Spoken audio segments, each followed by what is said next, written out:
Well, thank you very much, Jim, and welcome to everybody. This is our, by counting on previous programs, I believe our 24th AMSAT Space Colloquium, held here once again at Surrey, although in a slightly different location. So please do enjoy the surroundings. It's very nice to see everybody here.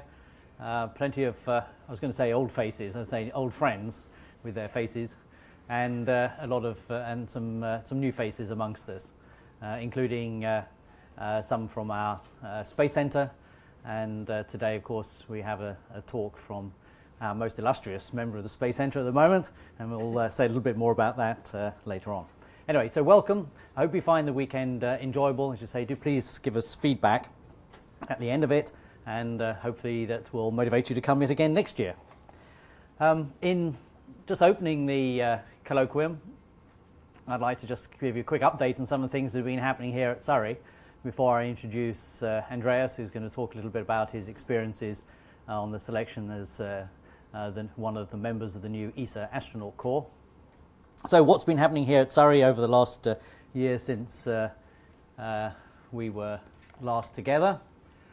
Yeah, well, okay, I can press the buttons pretty carefully. I think I'll use the thing here. Okay, after the last colloquium, we launched 5 satellites on Dnepr for Rapid Eye. These were 5 spacecraft all built here and then mounted on the Dnepr in a single launch. Yeah, well, that's sort of useful, isn't it? Hang on. You should never use somebody else's mouse. It's always fatal. All right, let's get rid of that. Maybe. And press... dimming. Right. Move this out of the way.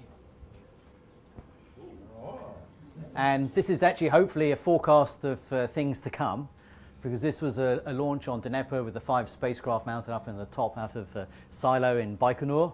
And in fact, I was not due to be here today because the launch of our next mission was scheduled for this evening. And so I was going to be leaving on Wednesday or Thursday to go down to Baikonur, and consequently would have missed the colloquium. However, things change. The launch was rescheduled for next Wednesday evening. And so I shall be leaving for Baikonur shortly after talking this morning. This gives you an impression of the launch. It's a very interesting launch because it comes out of a silo, compressed, pushed out by compressed air or compressed gas, and then the main engines fire about 30 meters above the ground, so you can see it almost hover for a fraction of a second, which is the time at which you hold your breath before it goes. Well, the launch that we have coming up, if I can, let me try doing it with the old-fashioned way. No.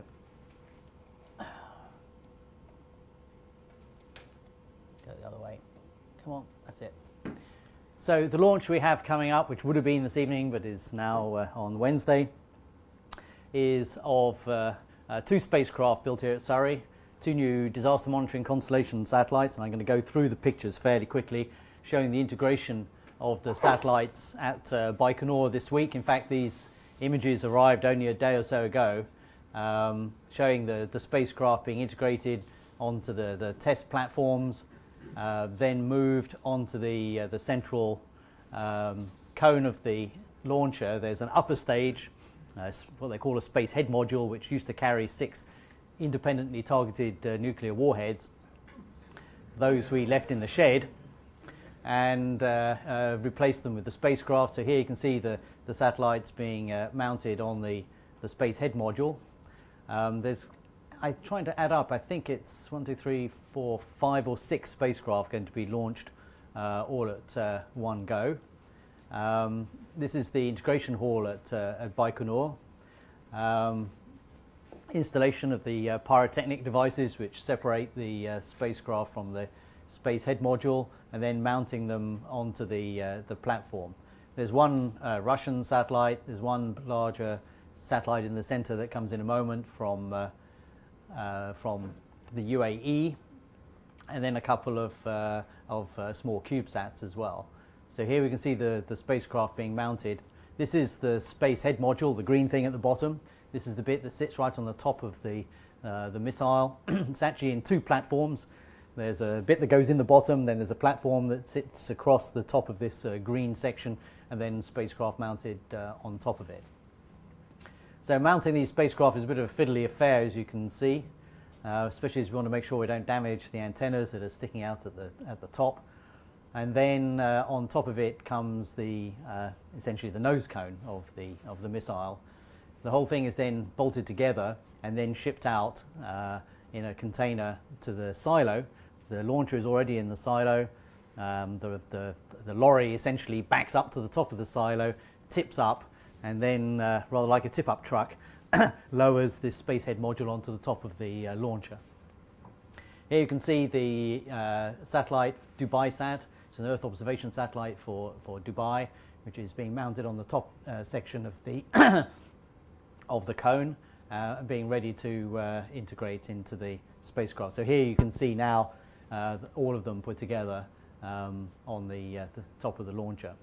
And then here is the space head module being prepared and lifted out to go into the truck, which will take it out to the launch site. So this is going to be launched, I think it's about 7:45 on Wednesday evening, hopefully. It might be streamed, so if you're interested in watching the launch, you may be able to see it on our website. There is going to be an internet streaming from the launch site, but we're not quite sure how widely we're able to distribute it. So if you're interested to see the launch, it's around about 7:45 currently on Wednesday evening. Now it's a nighttime launch. I think it's the first, certainly the first one I will have seen, a night launch of Dnepr. So it'll look a little bit different from the videos you've seen, and it'll be round about midnight in Moscow time there. So that's a quick update on what's been happening since we last met, and also what's going to be happening over the next week. So I'm really pleased that I'm able to be here, at least for the beginning of the colloquium, and I'm sorry I won't be with you all the way through, but little time is better than no time. And I hope that you will have a very enjoyable weekend.